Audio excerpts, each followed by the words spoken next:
Hello guys, in this video I'm going to show you how to add items to your wishlist on the Tezenis application.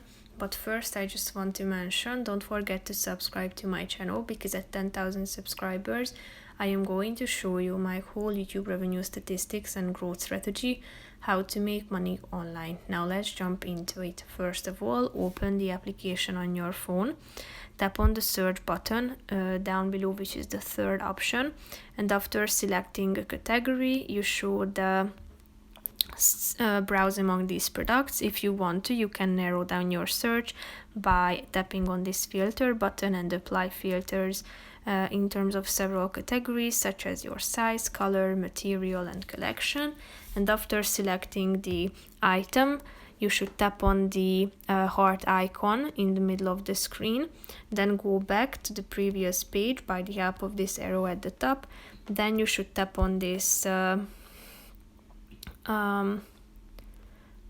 down below, and after that you will be able to tap on the wishlist button at the top when you are at the shopping cart icon down below, and here you can find the relevant items added to your wishlist. If you want to get rid of them, just tap on this bin button and click on the remove icon and it will be removed from this list. So that's pretty much it for this video. See you in the next one. Bye bye.